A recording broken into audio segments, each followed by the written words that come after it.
अब दीप आप बताएं, आप क्या जानना चाहते हैं दर्शकों के बिहाफ पे, जो आपके सवाल है मजेस्को से रिलेटेड, इसके बड़े डिविडेंड से रिलेटेड, भले दीप भी पूछ सकते हैं, भले हमारे जो पैनल में बाकी एक्सपर्ट्स हैं, तो मैं उनके जवाब देने को तैयार हूं, मेरी कैलकुलेशन तैयार है। जी दीप पूछिए अब आप।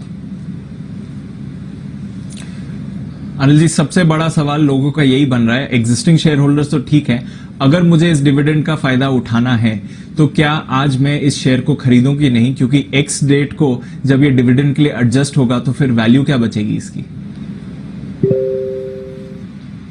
इस सवाल का जवाब बेहद साफ है दीप, और 2 लेटर में है, नो, एन और नो, ना।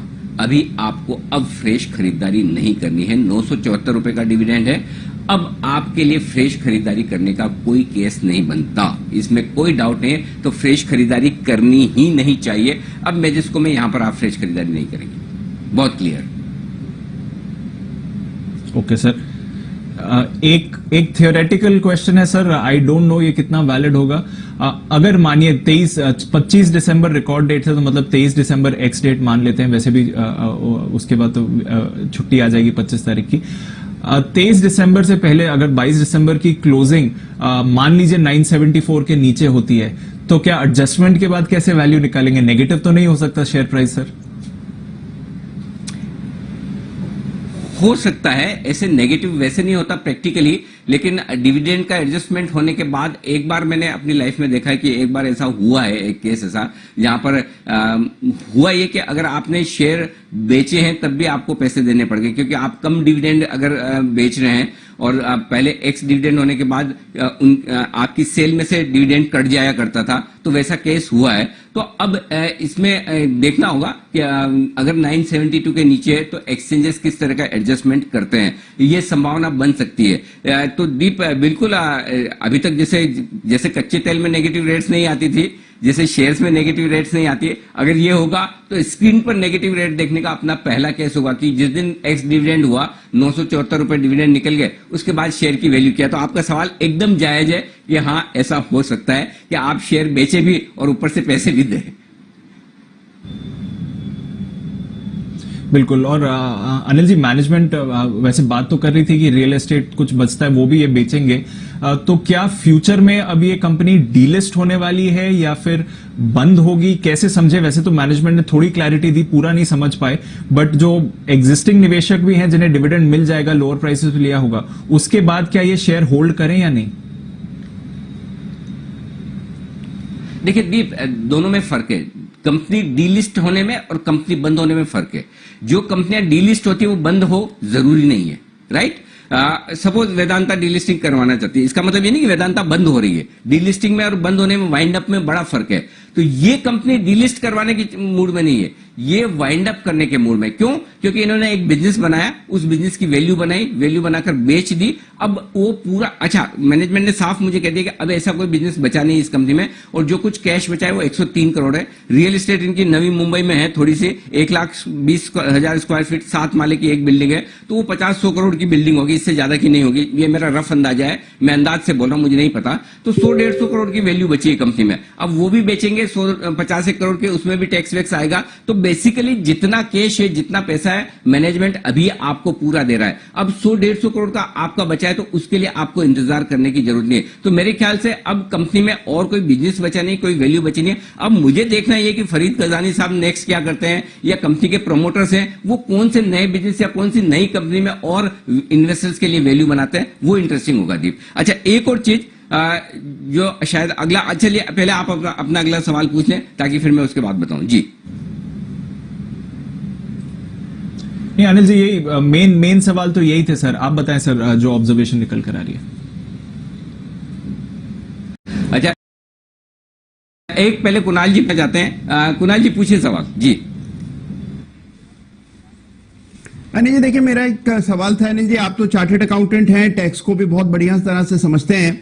तो अनिल जी, मुझे एक सलाह ये लेनी है, ये मतलब एक सवाल है आपसे कि मान लीजिए अगर किसी के पास इस साल बहुत अच्छा प्रॉफिट आया हो और वो मेजेस्को के शेयर्स खरीद लेता है, तो अनिल जी जो डिविडेंड पर टैक्स है वो तो इनकम टैक्स से थोड़ा कम पड़ेगा, तो मुझे लगता है कि टैक्स का बेनिफिट मिलेगा अनिल जी, यहाँ पर टैक्स आर्बिट्राज हो सकता है। तो इसमें दो आपके दो टुकड़े हैं। वो इस सवाल को दो टुकड़े में मैं दीप से एक्सपेक्ट कर रहा था कि दीप शायद ये पूछेंगे कि अब क्या नए लोगों को जिन्होंने नहीं खरीदा है उन्हें 974 रुपए का डिविडेंड देखकर खरीदना चाहिए क्या। अब मैं इसको दो तरीके से बताता हूं। कुणाल जी आपका जवाब बाद में देता हूं क्योंकि वो एक्सप्लेनेशन पार्ट है। पहला पार्ट है दीप, जो कान खोल के सुनिएगा, ध्यान से सुनिएगा। अब मैजेस्को में इस वक्त नई खरीदारी 974 रुपए के डिविडेंड की वजह से नहीं बनती। 974 रुपए का डिविडेंड देखकर आपको मैजेस्को का शेयर नहीं खरीदना चाहिए। ये मैं एकदम साफ साफ राय दे रहा हूं। जो लोग 974 रुपए के ऊपर ये शेयर खरीद रहे हैं वो गलती कर रहे हैं। अगर आपको लगता है कंपनी में 150-200 करोड़ रुपए की वैल्यू है और उसको बाहर आने में, वाइंड अप करने में 1 साल का वक्त लगेगा और उसके लिए आप इंतजार करना चाहते हैं, तब तो अलग बात है। बाकी कंपनी के 3200-3300 करोड़ रुपए में से सारे के सारे 2800-2900 करोड़ रुपए बांटे जा रहे हैं। तो बचा कुछ भी नहीं है कंपनी में, न बिजनेस बचा है न कैश थोड़ा सा बचा है। 100 करोड़ ये वो कंपनी चलाने के लिए नेचुरली इतना तो अपने पास रखेंगे, थोड़ी बहुत रियल एस्टेट बेचेंगे। तो अब आपको फ्रेश खरीदारी करने का कोई रीजन नहीं बनता क्योंकि बिजनेस, मेजर बिजनेस आप बेच चुके हैं। कंपनी बहुत बढ़िया है, मैनेजमेंट बहुत बढ़िया है, लेकिन क्या आपको 974 में खरीदना है? जी नहीं। क्यों नहीं खरीदना है? अब उसको अच्छे से समझिए क्यों नहीं खरीदना है। यह है दूसरा जवाब जो अभी कुणाल जी ने पूछा उसके बाद। देखिए, अगर आप आज 974 रुपए में आज शेयर खरीदते हैं, अभी चल रहा है 980-90 देखा था मैंने, 980-90 के आसपास। समझिए आपने 980 रुपए में शेयर खरीदा, करेक्ट। 900, कुणाल जी ध्यान से सुनिएगा, 980 रुपए में जब आप शेयर खरीद रहे हैं तो आपको लगेगा डिविडेंड का टैक्स। जो भी आपका डिविडेंड आएगा उस पर आपको मार्जिनल रेट से अपनी जो आपकी इनकम टैक्स की स्लैब है उस पर आपको टैक्स देना पड़ेगा। क्लियर है? और आपका टैक्स लगेगा लगभग अगर आप हाईएस्ट स्लैब में कुणाल जी की तरह 30% तो 30%, अगर आप 15% वाली स्लैब में तो 15%, 20 वाली में तो 20%। बेसिकली आपकी जो इनकम टैक्स स्लैब है उतना आपको। तो 974 रुपए में से अगर आप हाईएस्ट टैक्स स्लैब में, तो आप ये समझ लीजिए 35% तो आपका गया वैसे ही टैक्स में। तो आपको 974 रुपए नहीं मिल रहे हैं, 625 रुपए मिल रहे हैं। आप ये समझिए 625 का डिविडेंड मिलेगा, बाकी जाएगा आपका टैक्स में। अब क्या होगा, एक्स डिविडेंड होने के बाद आप शेयर बेचेंगे, ठीक है। अब वो शेयर जो भी भाव में बिकेगा, ठीक है, तो उसका आपको मिलेगा कैपिटल गेन, कैपिटल लॉस का बेनिफिट। आपने 975 में खरीदा है, आप बेचेंगे, वो बेनिफिट मिलता है आपको 15%। शॉर्ट टर्म कैपिटल लॉस आपको 15% का बेनिफिट मिलेगा, करेक्ट। वो भी आप खाली गेन के सामने एडजस्ट कर सकते हैं। तो कुणाल जी जो आप कह रहे हैं कि अगर किसी के पास शॉर्ट टर्म कैपिटल गेन है तो क्या उसको लेकर ये एडजस्ट करना चाहिए?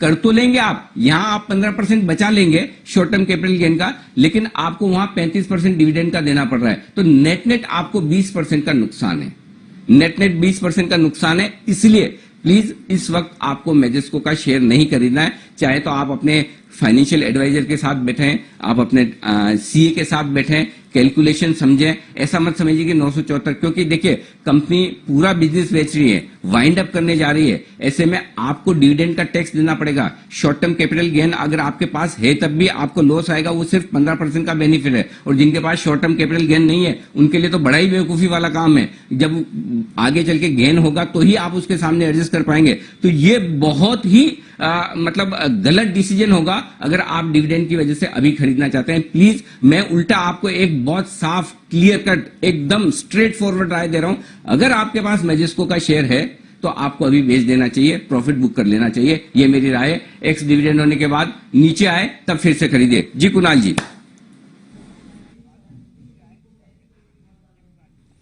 अनिल जी, इसमें एक और स्पष्टीकरण अनिल जी ये दीजिए कि क्या जो लोग 10 लाख रुपए से कम के जो डिविडेंड जिनको मिलता है उन पर भी अनिल जी उतना ही इनकम टैक्स लगता है?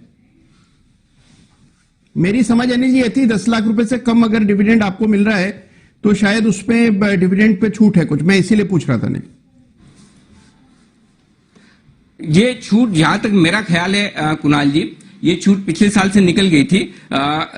एक चीज ये है, पहली चीज तो है कि पिछले साल से ये जो बेनिफिट था वो हट गया है कि आपको अब डिविडेंड सीधा सीधा आपका आपकी जो इनकम टैक्स स्लैब है उसी पर होता है। पिछले साल तक ऐसा था कि आपको 10 लाख तक अगर आपका डिविडेंड है तो 10 या 15% कुछ टैक्स की रेट थी। लेकिन चलिए मान लीजिए अगर वो आप 10 लाख से नीचे भी हैं, चलिए मान लीजिए कि आपके 10 लाख से नीचे भी और छूट भी है, तब भी आपके लिए कैपिटल लॉस हो रहा है। आप एक बात समझिए कि आपका 15% अल्टीमेटली एक्स डिविडेंड होने के बाद आपको शॉर्ट टर्म कैपिटल लॉस तो हो गई जब आप मार्केट में बेचेंगे, करेक्ट? तब भी आपको 15% का लॉस है, तो आपने कमाया क्या? अल्टीमेटली आपके लिए इस मामले में कमाई नहीं है, ये चीज अच्छे से समझ लीजिए। इसलिए मेरी बहुत क्लियर कट रहा है कि आप अगर यही चीज क्या है जो कंपनी रनिंग है, बाद में आगे लंबी चलेगी और जिसमें बिजनेस है, और वहां पर अगर आप करें तो आपको फायदा है कि चलिए एक बार आपका डिविडेंड आ गया, शेयर आपके पास पड़ा है, आज नहीं 2 साल 3 साल 5 साल बाद। अभी जो मैनेजमेंट से बात करके समझ में आया है वो बहुत क्लियर कट है कि मैनेजमेंट इसको डिलिस्ट करवाने का, आई मीन वाइंड अप करने का और कंपनी को बंद करने का इरादा रखता है। जो भी पैसा आएगा वो शेयर होल्डर्स में बचा हुआ भी बांट लेंगे। अब 150 200 100 125 करोड़ रुपए जो भी होगा वो पैसा और आपके पास आ जाएगा थोड़ा बहुत, उसके अलावा कुछ बचा नहीं है। इसलिए मेरा बहुत क्लियर कट मानना है कि और मैं जहां तक मुझे अच्छे से याद है, अब वो 10 लाख वाला एग्जेम्पशन निकल चुका है कुणाल जी, मुझे मेरी याददाश्त है, फिर भी आपने पूछा इसलिए मुझे वापस सोचना पड़ रहा है, लेकिन मेरी जो याददाश्त है उस हिसाब से 10 लाख वाला एग्जेम्पशन निकल चुका है। और अगर वो निकल चुका है फिर तो सोचने की बात ही नहीं, फिर तो आपको फायदा मिलेगा ही नहीं।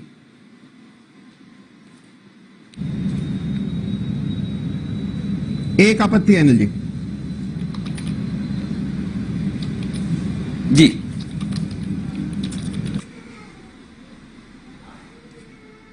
जी कुणाल जी कुछ कह रहे हैं आप?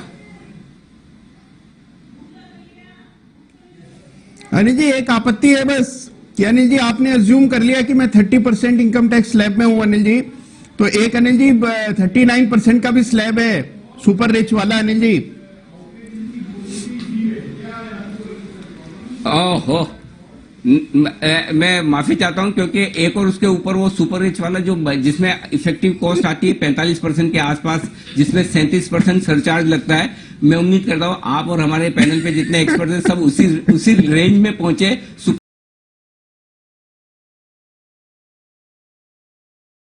ओके इस बीच आज का सबसे बहुचर्चित स्टॉक जिस पर आप सब लोग जानना समझना चाहते हैं और आप मेरी राय भी मांग रहे थे कि मेजेस्को में जो बड़ा डिविडेंड आया उसमें क्या करना चाहिए, मैं अपनी राय दूं उससे पहले हमारे साथ फरीद कजानी साहब कार्यक्रम में शामिल हो रहे हैं जो कि मेजेस्को के एमडी हैं, ग्रुप से सीएफओ हैं। पहले उनसे बातचीत करते हैं, उनसे समझते हैं और उसके बाद मैं आपको पूरा विश्लेषण दूंगा इसके बारे में। फरीद कजानी साहब सबसे पहले तो बहुत बहुत धन्यवाद आपका, आपने वक्त निकाला। 974 रुपए का बहुत बड़ा डिविडेंड आपने दिया अपने इन्वेस्टर्स को। पहली चीज सबसे पहले सर आपको बधाई देना चाहता हूं और दिल से आपको कॉम्प्लीमेंट करना चाहता हूं इस चीज के लिए कि देश दुनिया में इतनी बेहतरीन कॉर्पोरेट गवर्नेंस वाली कंपनियां बहुत कम बची है जो कहते हैं वो करते हैं और शेयर होल्डर्स को वापस से रिवॉर्ड करने में विश्वास रखते हैं। बड़ा पैसा आ जाए तो ऐसा नहीं कि अपने पास रख लें, बाद में देखेंगे सोचेंगे क्या करना है, लेकिन आपने बड़ा दिल रखकर बड़ा डिविडेंड बायबैक सारे अपने इन्वेस्टर्स को दिया। सर इसके लिए मेरी बधाई स्वीकार करें। शुक्रिया, धन्यवाद ये कॉम्प्लीमेंट्स के लिए। और हमें ये एकदम एक प्राउड मोमेंट लग रहा है, हिस्टोरिक मोमेंट और एक बड़ा माइलस्टोन है हमारी कंपनी के लिए और ये शेयर होल्डर्स के लिए। हमने जो अनाउंस किए है 974 रुपए का जो डिविडेंड है वो ऑलमोस्ट जो हमने जो बिजनेस जो हमने सेल किया उसका जो प्रोफिट्स है उसके लगभग सारे पैसे हम रिटर्न कर रहे हैं शेयर होल्डर्स को डिविडेंड के तौर से। हमने बाईबैक भी कुछ समय पहले किया जिसमें 164 करोड़ रुपए हम देंगे जिन्होंने बाईबैक में सबमिट किया। ये डिविडेंड में लगभग 2788 करोड़ रुपए खर्च हो जाएंगे और उसके बाद लगभग कंपनी में 103 करोड़ रुपए रह गए जो हम कोशिश में रह गए कि उसे भी हम जल्द से जल्द डिस्ट्रीब्यूट करें रेगुलेटरी और बोर्ड अप्रूवल्स के साथ। ठीक बात है, बिल्कुल। तो अब इस पूरे डिविडेंड डिस्ट्रीब्यूशन के बाद 100 करोड़ रुपए आपके पास रहेंगे और कुछ आपके और एसेट्स भी हैं, रियल एस्टेट भी है, उनकी वैल्यू अप्रोक्सीमेटली कितनी हो सकती है सर?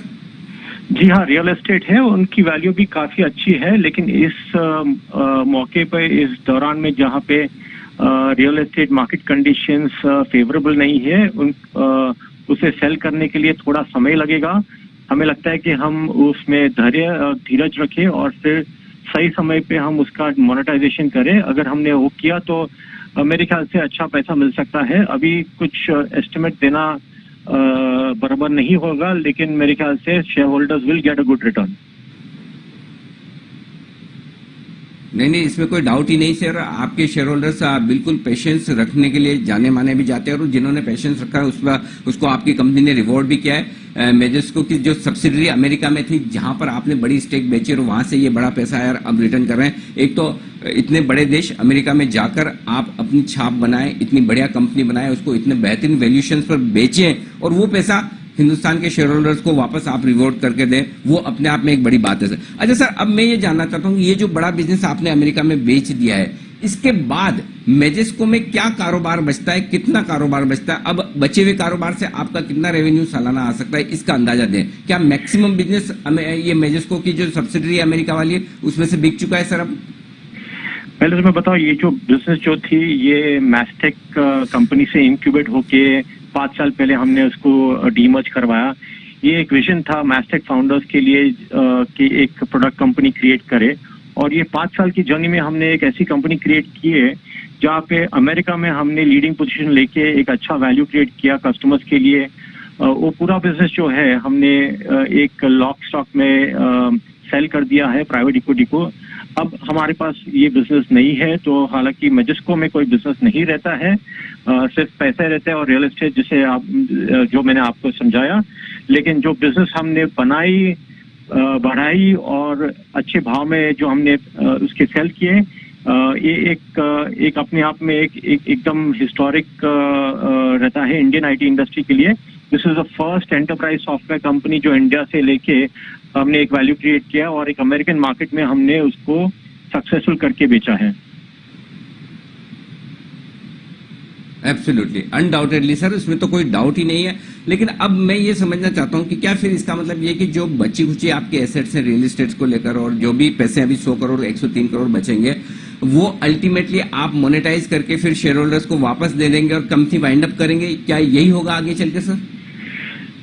देखिए, जो प्रोसेस है वो हमें फॉलो करना पड़ेगा। जैसे जैसे हमें एडवाइस मिलेगा लीगली जो प्रोसेस कंप्लीट करने के लिए, और जो इंटेंट है क्लियरली, पूरा जो पैसा है, जो कैश है और रियल एस्टेट का जो मोनेटाइजेशन का, वो पूरा हम शेयर होल्डर्स को वापस देंगे। हमें आज की तारीख में कोई इंटरेस्ट नहीं है नया कुछ बिजनेस चालू करने के लिए, ताकि शेयर होल्डर को ऐसा नहीं लगना चाहिए कि हमने कुछ और पैसे हमने किसी और चीज में डाइवर्ट किए। हमें पूरा पैसा वापस देना है, और जो भी प्रोसेस, जो भी रेगुलेटरी अप्रूवल लगेगी वो हम उस पर काम करेंगे। सर फरीद साहब, सवाल ही पैदा नहीं होता। मैं आपको आपके मुंह पर नेशनल चैनल पे मैं बहुत दावे से कह रहा हूँ, बहुत कम ऐसे प्रमोटर्स होते हैं जिनके बारे में मैं खुलकर इतनी तारीफ करता हूँ।